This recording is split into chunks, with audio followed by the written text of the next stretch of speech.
Olá, bem-vindo a todos à videoconferência da Vivara para o terceiro trimestre de 2024. É mais uma vez um prazer estar aqui com vocês nesse trimestre, em que, começando pelo slide 3 aqui da apresentação, tivemos mais um trimestre de aceleração de crescimento, principalmente puxado, pelas nossas lojas físicas. Mais um trimestre de consolidação do mercado de joias, atingimos 21,2%, né, de share do mercado, expandindo 2,4 pontos contra no mesmo período do ano passado, ou seja, setembro, né, ou 1,6 ponto percentual aqui no ano de 2024. Expandimos rentabilidade de maneira forte nesse trimestre, com diluição operacional, né, e alavancagem operacional vindo forte de despesas, tanto de despesas com vendas como de G&A. Vou falar um pouco sobre isso mais para frente. E além disso, né, com fortalecimento contínuo da nossa estrutura de capital, né, geramos caixa operacional relevante do começo do ano até agora, e esse mais um trimestre em que repetimos uma boa performance contra o mesmo período do ano passado. Passando para o slide 4 aqui, né, os principais destaques financeiros do TRI, né, foram 697,4 milhões de faturamento bruto, com crescimento de 20% contra o mesmo período do ano passado. Foram 13,5% de crescimento de vendas mesmo às lojas neste período. É uma aceleração em relação aos 12,3% registrados no terceiro trimestre de 23, ou os 11,6% registrados, né, no trimestre imediatamente anterior, o segundo trimestre desse ano de 24. 593,8 milhões das vendas vieram das lojas físicas, que tiveram um crescimento no período de 21,1% contra o mesmo período do ano passado. A categoria de joias registrou 362,5 milhões de reais de receita no período, com crescimento de 22,3%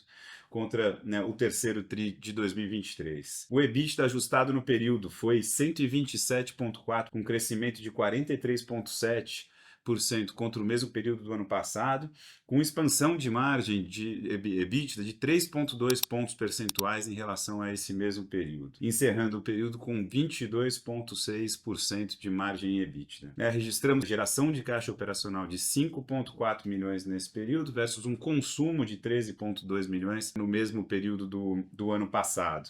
Nesse trimestre, abrimos mais 11 lojas, sendo uma loja da Vivara, né, e 10 lojas da Life, né, e falarei mais a respeito, né, do status atual da expansão para o ano também mais para frente. Né? Seguindo para o slide seguinte, número 5, né, encerramos o período com essas 11 aberturas, com 435 pontos de venda, né, encerramos, ou na verdade convertemos 2 quiosques em lojas da Life nesse período, ou seja, né, das 11 aberturas brutas tivemos 9 aberturas líquidas, acumulamos no ano 49 aberturas brutas até, né, nesses 9 primeiros meses de 2024, ou 45 aberturas líquidas nesse mesmo período.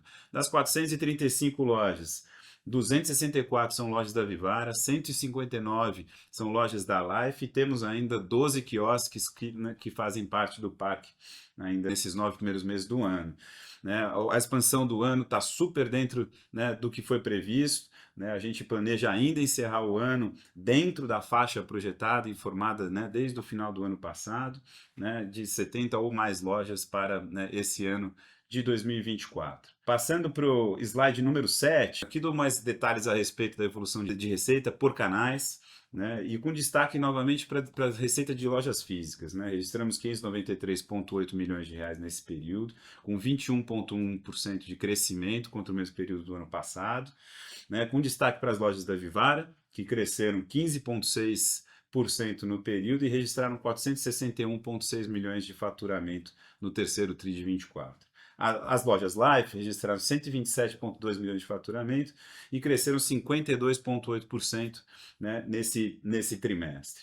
As vendas digitais cresceram 14,3% nesse terceiro trimestre de 24, representaram 14,4% das vendas da companhia nesse trimestre, e continuaram a ter, né, boa performance, uma aceleração em relação ao trimestre imediatamente anterior, né, mostrando nossa aposta saudável aqui para o canal, na medida em que caminhamos não só, né, no próximo trimestre, mas também nos próximos anos. Em termos de perfil de crescimento, né, preço versus volume, né, tivemos um crescimento de 16,4%, né, no volume de peças vendidas nesse trimestre, com 3,1% de crescimento de preço, mas tivemos uma realidade muito distinta, né, entre a Vivara e a Life, que cabe, né, que é importante destacar.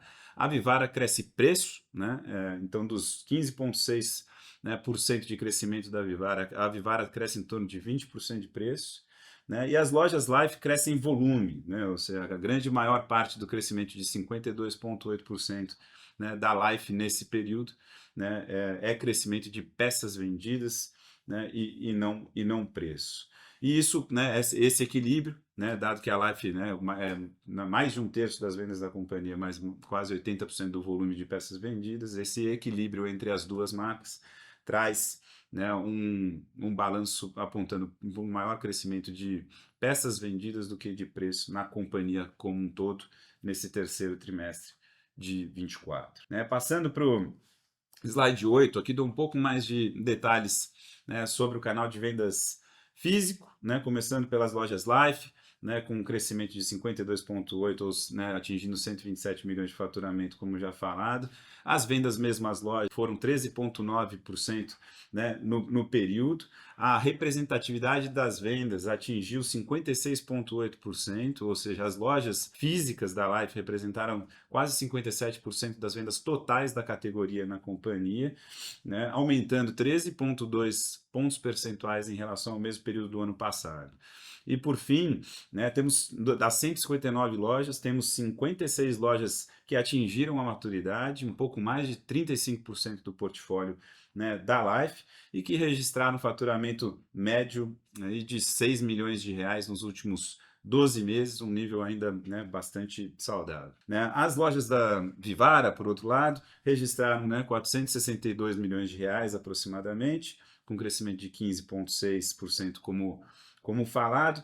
O semi-store dessas lojas foi de 14% no período, né, acelerando contra períodos imediatamente anteriores, puxado principalmente pelo crescimento da categoria de joias, né, que cresceu 22%, 22,3% contra o mesmo período do ano passado, encerrando o período com 264 lojas aqui, como já mencionado. E essa aceleração de crescimento das lojas da Vivara, né, foi puxado principalmente, né, pelo trabalho de reclusterização das lojas feito ao longo do primeiro trimestre desse ano, já com frutos, né, que foram mostrados ali durante o segundo tri desse ano, na divulgação de resultados, e também fruto da melhor alocação de estoques, que também vem empurrando parte desse crescimento já desde o trimestre passado. Esperamos ainda que esse efeito, né, se estenda por mais trimestres, na medida em que, né, nós continuamos a ver um crescimento saudável dessa parte da nossa operação. Passando para o slide seguinte, slide 9, aqui dou um pouco mais de informações a respeito do crescimento do nosso canal digital. Foram 100,6 milhões de receita bruta registrados nesse canal, 14,3% maior do que, né, no terceiro trimestre de 23. Isso representou 14,4% das vendas da companhia, né, e um crescimento, né, puxado por 15,2% do crescimento das vendas digitais orgânicas, né, o que mostra a saúde, né, desse crescimento, assim como, né, o número abaixo, a saúde do crescimento da base de clientes ativos da companhia, que nesse trimestre atingiu 2,2 milhões, né, de clientes, e é 16,8% maior do que há um ano atrás. Né? Por fim, né, o Joias em Ação dentro do digital representou 24,2%, ainda quase 2 pontos percentuais menor do que, né, há um ano atrás, mas já numa tendência muito melhor do que a companhia registrou nesse primeiro semestre do ano de 24, né, mostrando aqui a relevância desse segmento dentro do digital, desse segmento de vendas assistidas, né, e que tem bastante potencial para frente. Né, caminhando para o slide 10, aqui dou mais detalhes a respeito do lucro bruto e da margem bruta. Registramos 376,7 milhões de lucro bruto no período, né, isso representou um crescimento de 21,9% contra o mesmo período do ano passado, e representou 66,9% de margem bruta no período. Né, isso foi uma pressão de 0,7 ponto percentual contra o mesmo período do ano passado, e nós temos alguns fatores influenciando esse número que vale a pena destacar. Né? O primeiro é um efeito mix, que ainda, né, imprime uma leve pressão no custo da companhia aqui, principalmente pelo crescimento mais saudável das categorias de joia e relógios nesse período, né, apesar do crescimento saudável da categoria da Life, joias e relógios ganharam share em detrimento da Life nesse terceiro trimestre, e isso contribui, né, dado que essas categorias têm margem, né, menor do que a Life, de produto, né, isso contribui para uma pressão de curto prazo, né, ainda nesse trimestre. Também aí dentro da Life ainda um efeito mix, né, nós vendemos, né, nós crescemos mais em moments, né, pulseiras e pingentes do que em coleções, né, e coleções têm margens maiores na média do que os moments, né, e isso também traz uma pressão de curto prazo aqui para a Life dentro, né, da categoria. Mas não é daí que vem a pressão principal, né? A pressão principal é o sustento de toda essa aceleração de produção né, que estamos fazendo, ou seja, a adição de quadro, né, de funcionários lá em Manaus, né, que pressiona aqui no trimestre a margem bruta em 0,7 ponto percentual, né? Nós partimos de mais de 800 funcionários ali para quase 1.200 funcionários lá em Manaus para suportar tanto o aumento de produção da linha de ouro, né, e aí poder entregar todos esses projetos de novos produtos e coleções que queremos fazer ao longo dos próximos trimestres, assim como da linha da Life, né, que tem um desafio grande de produtividade ali que perseguimos na internalização ainda, né, dos produtos que no passado trouxemos da China e que continua em curso, né? Além dessa pressão de 0,7, ainda tivemos uma pequena pressão de 0,2 ponto percentual no período, em função da depreciação dos investimentos que fizemos na fábrica nova, né, desde o ano passado. Compondo, né, essa pressão de 0,7 ponto percentual que vimos no número consolidado, né? No ano, nos 9 primeiros meses do ano, né, registramos aqui 1,1 bi de lucro bruto no período, né, com 68% de margem bruta, né, ainda registrando uma pressão de 1 ponto percentual contra o mesmo período do ano passado. No slide número 11, aqui trago mais detalhes a respeito, né, do EBITDA, né, ajustado da companhia e da margem EBITDA. No período, como falamos, registramos 127,3 ou 0,4 milhões de reais de EBITDA no terceiro trimestre desse ano. Isso representou um crescimento de 43,7% contra o mesmo período do ano passado, ou margem, né, EBITDA de 22,6%, um crescimento de 3,2 pontos percentuais contra o mesmo período do ano passado. E, né, já incluídos os 70 bips de pressão vindos da margem bruta, aqui tivemos uma alavancagem operacional bastante relevante em despesas, né, sejam despesas com vendas ou administrativas, né. Nas despesas com vendas tivemos 3,6 pontos percentuais de alavancagem operacional, vindos principalmente, né, de despesas de marketing, né, de serviços prestados, né, de uma melhor assertividade e eficiência, né, seja pela centralização de compras, que ainda está em curso, mas já capturamos os primeiros benefícios, ou seja por, né, recalendarização de algumas frentes aqui. E também em função de uma pressão menor da linha de pessoal. Se lembram bem, né, no trimestre passado nós realizamos ajustes do comissionamento de lojas da Life, principalmente, né? No mês de abril e no mês de junho nós fizemos esses ajustes, né, concentrados, e agora, né, já tivemos um pequeno benefício lá no segundo tri, né, do ano, conforme apresentado, e agora trazemos o primeiro trimestre full de impacto de um comissionamento, né, melhor calibrado, né? E além né, dos 3,6 pontos em despesas com vendas, trazemos aqui também uma alavancagem operacional em cima das despesas gerais e administrativas de 1,4 ponto percentual, que está vindo principalmente da linha de pessoal em função, né, do redimensionamento da nossa estrutura corporativa, né, que vemos executando aí ao longo desse ano de 24. Né? No slide 12, temos aqui mais detalhes sobre a evolução do lucro líquido e da margem líquida, né? E registramos 107,2 milhões de reais no período de lucro líquido. Isso representou 19% de margem líquida, 2,3 pontos maior, né, do que o mesmo período do ano passado, com um crescimento de 40%.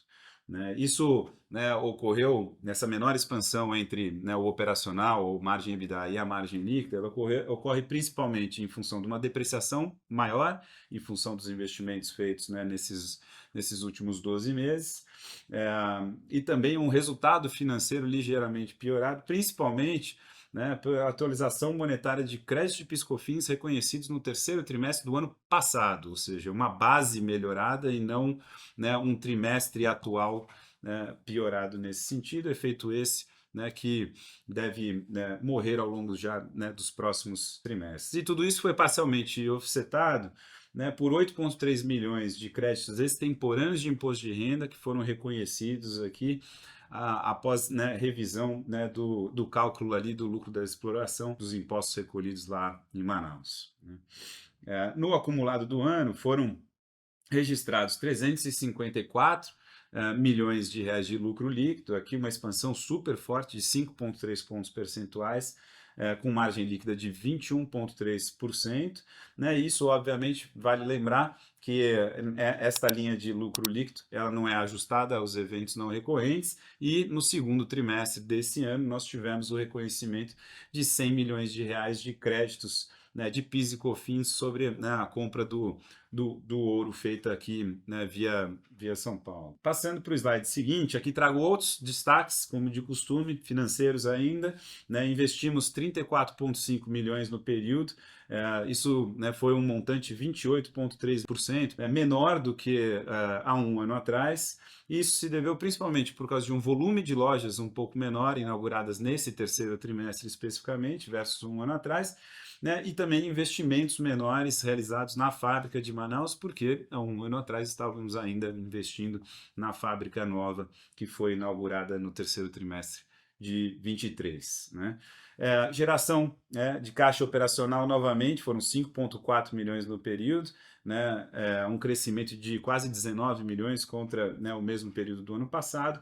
Fechamos setembro com um endividamento bruto, né, de 231 milhões de reais aproximadamente, né, e um caixa líquido de 83 milhões de reais, né, melhorando, como falado, continuamente, né, a estrutura de capital da companhia ao longo desses trimestres. Né. Agora, pessoal, para a gente falar um pouco mais sobre, né, as perspectivas gerais e os preparativos para grandes sazonalidades, né, agora de novembro e dezembro, Black Friday e Natal, né, vou chamar nosso COO, né, Ícaro Borello, para falar com vocês aqui a respeito desse curto prazo. Muito obrigado. Olá pessoal, eu sou Ícaro Borrello, sou CEO da companhia, estou à frente das operações aqui desde janeiro. Pessoal, para a gente comentar das perspectivas futuras, acho que é importante a gente comentar um pouquinho sobre o passado e tudo que a gente vem fazendo e construindo ao longo desses últimos 3 trimestres. Para que a gente organize aqui os nossos pensamentos, eu gostaria de montar 4 pilares aqui com vocês. O primeiro deles é com relação à otimização operacional. Vocês já têm visto tudo que a gente tem feito, né, e os resultados estão aparecendo no nosso DRE. Com relação a todas as otimizações do ponto de vista de fábrica, lojas e principalmente o ambiente corporativo. Essas transformações e esses benefícios, eles já estão bastante encaminhados, a gente ainda tem algumas pequenas alavancas por fazer, mas, enfim, os resultados continuarão sendo sentidos nos próximos trimestres. O segundo grande pilar é com relação à qualidade e nível de serviço. A gente vem trabalhando duro, principalmente em 3 frentes. SAC, né, que é o atendimento ao cliente, assistência técnica, que é a nossa oficina para conserto de tudo que volta para nós, que de uma maneira ou outra precisa de algum reparo, e a logística, para que a gente entregue os pedidos dentro do prazo com mais eficiência e o mais rápido possível. Então a gente vem reforçando o nosso nível de treinamento e incrementando essas equipes de modo que a gente preste um nível de serviço com excelência para o nosso cliente. O terceiro grande pilar, e talvez o mais relevante deles, é com relação aos estoques. E aqui eu separo em 3 grandes blocos. O primeiro bloco é com relação à melhoria das alocações de tudo que a gente já tinha dentro de casa. Então, alguns meses atrás, nós diagnosticamos, né, que a gente tinha um número relevante de estoques parados nos nossos centros de distribuição.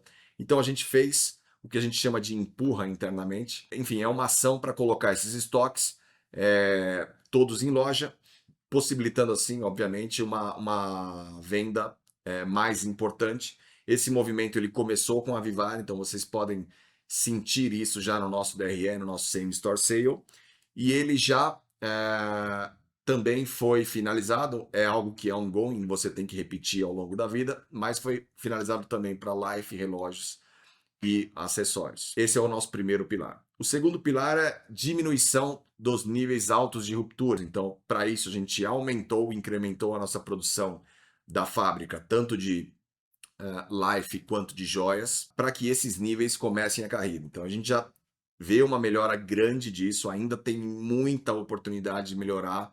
Esse nível ele vai estar em um patamar aceitável. A gente acredita no final do primeiro trimestre, começo do segundo trimestre, tá? Isso, né, pelos cálculos internos que a gente tem, deixa bastante dinheiro na mesa, ou seja, tem um custo de oportunidade atrelado a isso muito alto. E a gente calcula isso basicamente pelo nosso histórico de vendas, ou seja, lojas que tenham uma peça que vendam mais de uma por mês, se estão em ruptura, fazem parte do nosso custo de oportunidade. Ele ainda é bastante elevado e isso tem uma grande probabilidade de nos gerar mais receita ao longo dos próximos trimestres. O terceiro grande passo, e foi algo que a gente identificou aqui, é com relação à Life. A Life ela não vem performando tão bem quanto a gente espera do ponto de vista de coleções.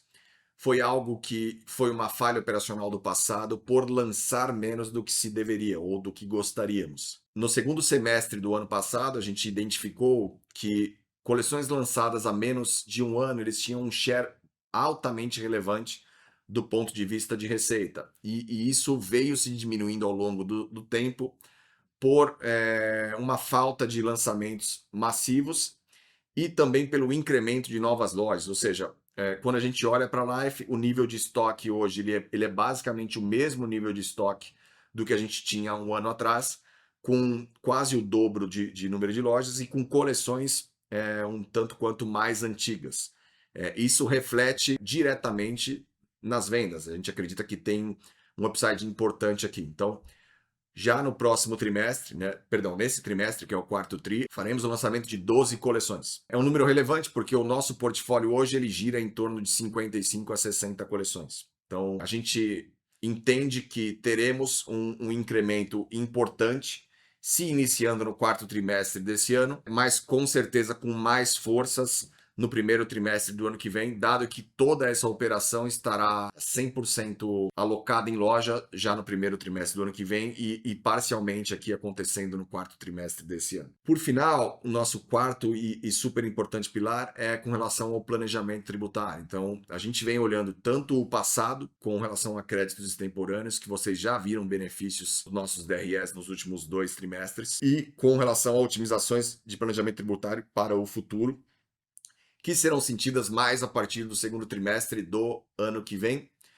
mas são, de fato, mudanças importantes, principalmente atreladas a malhas logísticas, fazer melhor o que fazemos hoje. Bem, eu contei essa breve história para explicar para vocês que acreditamos que estamos numa boa rota para o quarto trimestre, com um bom nível de estoque, então chegaremos bem estocados. O segundo ponto, faremos a melhor Black Friday e o melhor Natal o possível para o nosso cliente, do ponto de vista de experiência. Então, estamos reforçando o nosso time de lojas, com vendedoras e estoquistas e auxiliares. Estamos reforçando a nossa logística para que a gente mantenha os prazos adequados de entrega e principalmente o nosso atendimento ao cliente. Enfim, temos tudo para fazer uma ótima Black Friday e um ótimo Natal. Comentando um pouquinho sobre expansões, tá? Nessa janela do quarto trimestre, a gente tem mais algumas expansões a fazer para cumprir o plano 70 mais de entrega de lojas. É importante ressaltar que nesse último trimestre a gente inaugurou uma loja, nossa primeira loja internacional, para começar os nossos testes iniciais. Essa loja foi no Panamá, foi uma inauguração importante para nós e, enfim, a gente vai começar a entender os resultados disso a partir dos próximos trimestres para tomar as próximas decisões com relação ao que a gente vem pensando sobre o internacional. Com relação a 2025, então, o que a gente espera basicamente é continuar com um incremento de margem dado ao que a gente já veio plantando em 2024, com uma otimização operacional, ter receitas consistentes, dada a melhoria das rupturas e incremento, principalmente de novas coleções da Life. Um aumento importante no nosso nível de serviço e experiência do cliente. A gente vem trabalhando duro para que isso aconteça. A gente ainda acredita que está longe do patamar adequado, mas a gente vai trabalhar duro para que isso aconteça o mais rápido possível. E por fim, e não menos importante, aliás, bastante relevante, uma alavanca, que, como eu comentei com vocês, do planejamento tributário, né, uma otimização importante que deve começar a acontecer a partir do segundo trimestre de 2025. A gente entende que isso pode ter um impacto bastante importante para nós aqui do ponto de vista de rentabilidade. Pessoal, como de costume, estaremos à disposição para responder as perguntas no nosso call de Q&A. Grande abraço a todos.